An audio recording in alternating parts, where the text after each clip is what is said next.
House of Representatives condemns violation of federal character by agencies.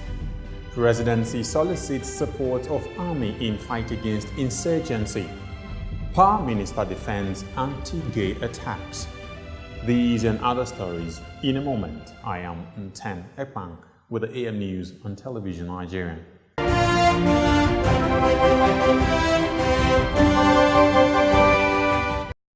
The House of Representatives has condemned an alleged violation of the federal character principle in recruitment by government agencies.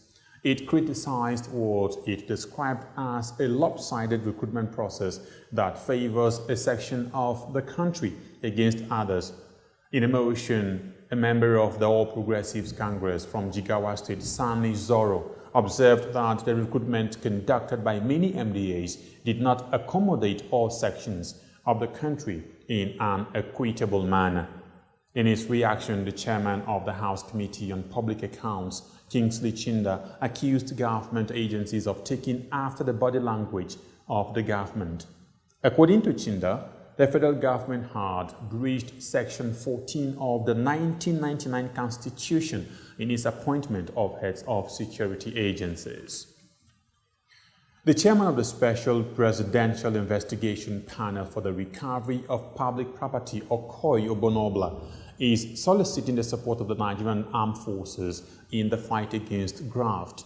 Obla, who also is the Senior Special Assistant to the President on Prosecution, made the request during a courtesy visit to the Chief of Defense Staff, General Gabriel Olunishaku, at the Defense Headquarters, Abuja. The chairman said the visit was to seek the support and collaboration of the Nigerian military in the fight against corruption. He further explained that the panel is mandated to investigate assets of public officers who are perceived to have corruptly enriched themselves, pointing out that corrupt people use their laundered money to finance acts that pose threats to national security. Ahmad Salkida, a Nigerian-born journalist based in Dubai, has reversed a statement he earlier made where he alleged that only 15 of the 113 yet-to-be-released Chibok girls are alive. In a series of tweets on his Twitter handle, Salkida claimed that new information available to him from 2 other cells within the sect indicates that a total of 30 girls are still alive. Salkida said the objective of his earlier tweets was to compel the government and the insurgents to meet over the matter.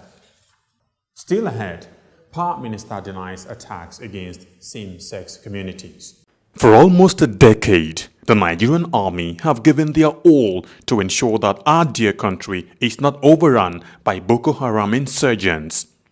Some have in the process paid the ultimate price, while many will forever live with indelible scars occasioned by their determination to protect the country, no matter the hurdle. Despite these, they have remained resolute and undaunted, and today, all territories the insurgents once took control of have been recaptured and normalcy restored. And now, for the first time in a long time, the end of Boko Haram is foreseeable. Therefore, the wisest thing for the remaining insurgents to do is to surrender today or face total destruction from the army. Remember, the Nigerian army will stop at nothing to ensure that total peace is restored in all parts of the country. So, be wise and embrace peace today or get ready to be ruthlessly dealt with. This message is brought to you by the Coalition on Conflict Resolution and Human Rights in Nigeria.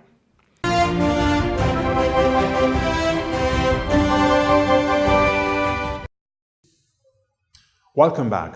The Minister of Power, Works and Housing, Babatunde Fashola, says he has never made remarks against the lesbian, gay, bisexual and transgender communities in Lagos or elsewhere.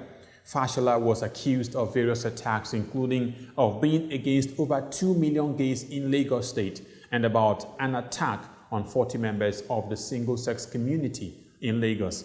The former governor said this while addressing people at the Commonwealth People's Forum going on at the Commonwealth Head of Government meeting in the United Kingdom. Fashala's defense follows remarks by British Prime Minister Theresa May asking Nigerian government to change its stance on same-sex marriage. Nigeria is seen as one of the hostile countries for the LGBT community in the Commonwealth. Liverpool winger Mohamed Salah has won the Champions League Goal of the Week for the quarter-finals. Salah took the prize ahead of Real Madrid's superstar Cristiano Ronaldo.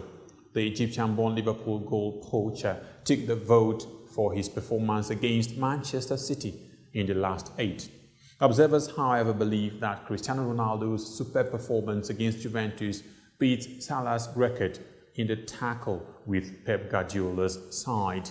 Despite earning a standing ovation from the Juve supporters for his stunning acrobatic finish, Ronaldo finished 10% second in the official UEFA poll. Nigerians have tested political parties, religion and age. It is time to get a bridge builder to heal the wounds. Hassan Dan Kwambo. Under your watch as Executive Governor of Gombe State, you have been able to manage the state's resources in view of the numerous projects so far completed and the low statutory federal allocations accruable to the state. With your landmark achievements in healthcare, youth employment, women empowerment, road infrastructure, pipe-borne water, security, education and agricultural development, we are sure of a better Nigeria. 2019 is not about power or change, but rather it is about Dan Kwambo to replicate his humility and servant leadership. Dan Kwambo, Nigeria. Nigeria, Dan Kwambo.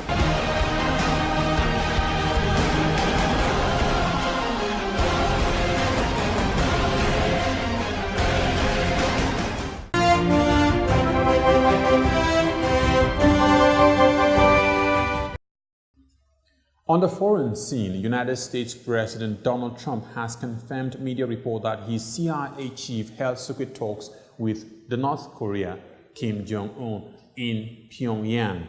This is as South Korea is exploring paths to a peace deal with the nuclear-armed North. Seoul's push for discussions is seen as a formal declaration to end inter-Korean hostilities. The flurry of activity has raised hopes for a major breakthrough from a pair of upcoming and potentially historic summits.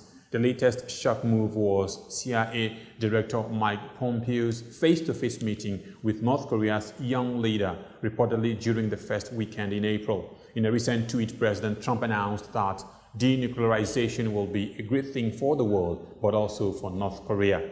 Kim is expected to meet South Korea's President Moon Jae-in at a landmark meeting next Friday, where discussions of a peace declaration is now on the cards. And that's been the AM News on Television Nigeria. Just before we go, let us give you a recap of the stories that made headline this morning. House of Representatives condemns violation of federal character by agencies. Presidency solicits support of Army in the fight against insurgency.